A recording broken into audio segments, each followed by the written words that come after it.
What is volcano and how are they formed? A volcano is essentially a rupture in the earth. They are formed when magma forces its way up through the cracks in the earth's crust. When the magma cannot find a way upwards, it will pool and create a magma chamber. Eventually, the magma that is pulled up in the chamber forces its way up and subsequently erupts. This is a diagram of a volcano. Here you have the magma chamber, the laccolith, layers of pyroclastic material and ash, the vent, the crater, and smoke and gas. The eruption of Mount Vesuvius in 79 AD and the subsequent destruction of Pompeii has been one of the most deadliest volcanic eruptions ever. Before the eruption, the volcano was dormant for 1,500 years. It hadn't erupted in so long that most people forgot that it was even a volcano. The molten lava had been leaking through a crack in the earth's crust, but it was trapped there by a thick plug of rock, preventing it from erupting into the air. The molten lava trapped inside Mount Vesuvius for 1,500 years had been turned into a thick, toxic foam, also known as pyroclastic flow. Then suddenly, with an insurmountable force, the foam breaks through the rock barrier and rises up into the sky.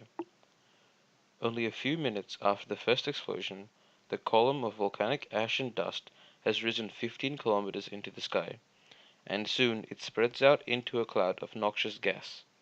Half an hour later, the cloud, pushed by a strong wind, reaches the city. The cloud is so thick that it plunges the city into darkness.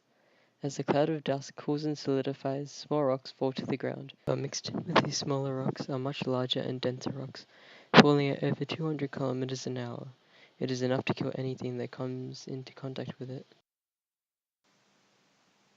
Suddenly, part of Mount Vesuvius collapses, falling down the mountain at a great speed.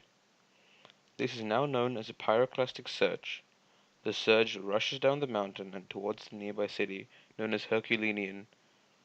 The surge is immensely hot, more than 5 times as hot as boiling water. As it hurtles towards the city, it burns everyone and everything in its path. Herculaneum is completely obliterated. 10 hours of Mount Vesuvius erupting, a second pyroclastic surge thunders from the volcano and towards the city, hurtling downwards at over 100 kilometers an hour, and this time it doesn't stop.